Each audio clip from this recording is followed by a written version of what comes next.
આ તરફ રાજ્યના પૂર્વ અને પશ્ચિમ વિસ્તારોમાં હળવાથી ભારે વરસાદની પણ આગાહી જોવા મળી છે। જોરદાર તોફાન અને વરસાદને કારણે બિહારના ઘણા વિસ્તારોમાં વીજળીનો પુરવઠો ખોરવાઈ ગયો, જાનમાલનું નુકસાન પણ થયું છે। વિભાગે ઉત્તર પ્રદેશના ઘણા વિસ્તારોમાં કરા પડવાની સંભાવના વ્યક્ત કરી છે। છેલ્લા કેટલાક સમયથી દિલ્હી સહિત ઉત્તર ભારતમાં ગરમીને કારણે સ્થિતિ ખરાબ હતી। ઘણી જગ્યાએ પારો 40ને પાર હતો, પરંતુ 10 એપ્રિલથી સાંજથી દિલ્હી અને યુપી સહિત ઘણા વિસ્તારોમાં વાતાવરણ ખુશનુમા બની ગયું। હવામાન વિભાગના જણાવ્યા અનુસાર 11 અને 13 એપ્રિલ સુધીમાં દિલ્હીમાં ગરમીથી રાહત મળવાની આશા છે।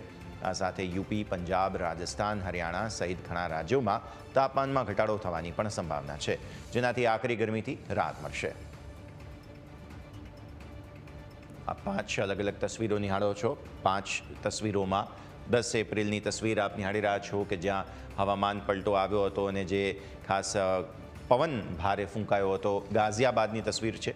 10 એપ્રિલે આપ વધુ તસવીર નિહાળો। પટણાની તસવીર છે કે જ્યાં વરસાદ ખાબક્યો હતો। કાનપુરમાં પણ વરસાદી વાતાવરણ જામી ગયું હતું 10 એપ્રિલે। ત્યારબાદ જે છે તે હવામાનમાં જે પલટો આવ્યો તેને કારણે થઈને લખનઉ અને દિલ્હીમાં પણ તસવીરો આ જ પ્રકારે સામે આવી। દિલ્હીમાં જો કે વરસાદ નથી પડ્યો, પરંતુ ભારે પવન જરૂર ફૂંકાયો હતો અને ધૂળની ડમરીઓ ઉડી હોય તેવી સ્થિતિ સામે આવી છે।